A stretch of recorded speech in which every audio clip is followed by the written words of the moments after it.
Indonesia akan menjadi pusat peradaban Islam sedunia. Ini adalah salah satu kalimat yang sering diucapkan oleh guru kami.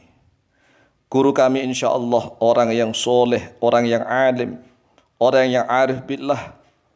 Beliau senantiasa mengurus umat, mengurus santri, mengurus bangsa dan negara. Seluruh hidup beliau curahkan untuk memikirkan umat, memikirkan bagaimana perkembangan agama Islam di bumi Nusantara Indonesia. Berkali-kali beliau dawuh, ngendikan, berkata bahwa Indonesia sebentar lagi akan menjadi negara yang maju dan religius. Indonesia akan menjadi pusat peradaban Islam sedunia. Saudaraku kaum muslimin wal muslimat rahimakumullah, mungkin melalui video ini kami Al-Fakir Tamu Alim sekali-sekali ingin mengenalkan data profil pribadi kami. Kami sewaktu masih SMA di SMA N1 Pamutan Rembang, Jawa Tengah, berkesempatan diberikan anugerah oleh Allah untuk bisa ngaji di hadapan Ki Haji Muti Maksum di Pondok Pesantren Nurul Huda, Tajen Pamutan, Rembang, Jawa Tengah. Tatkala itu kami dididik untuk mempelajari kitab Alfiyah Ibnu Malik, kemudian kitab Balaghah Jauharul Maknun, kemudian hadisnya Al-Muwatta Imam Malik, kemudian tafsirnya Jalalain berulang-ulang, kemudian Ihya Ulumuddin, kemudian kitab Bidayatul Hidayah, ringkasan dari Ihya Ulumuddin, kemudian kitab Irsyadul Ibad dan yang lain-lain.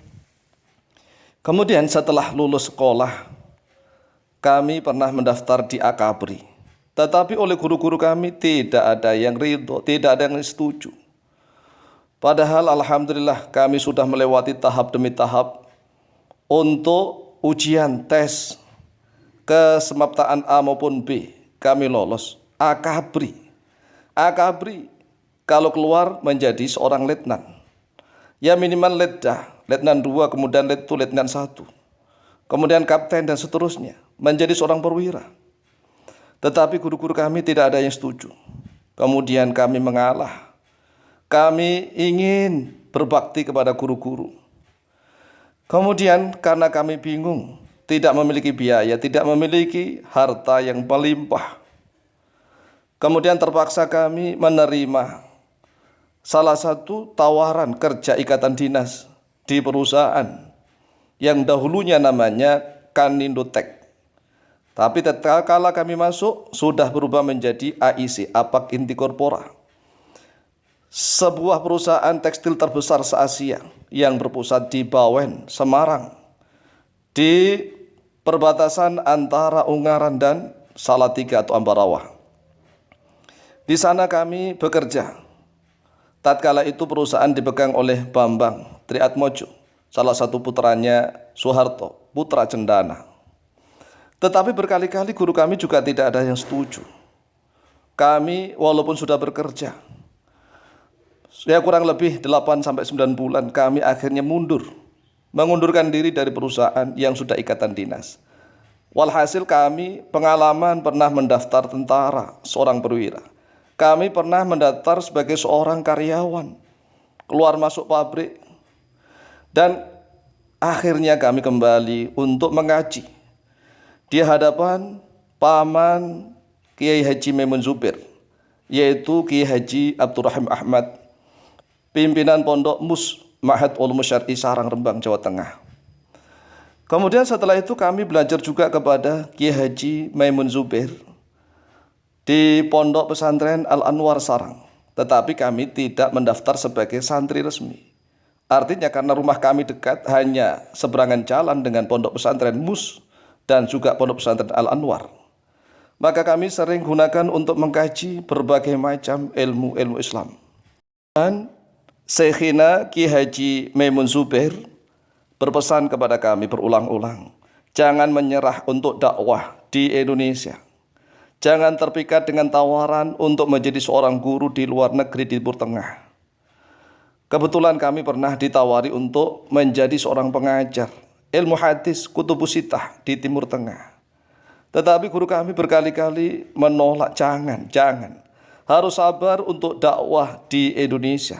Karena Indonesia sebentar lagi akan menjadi negara yang maju dan religius.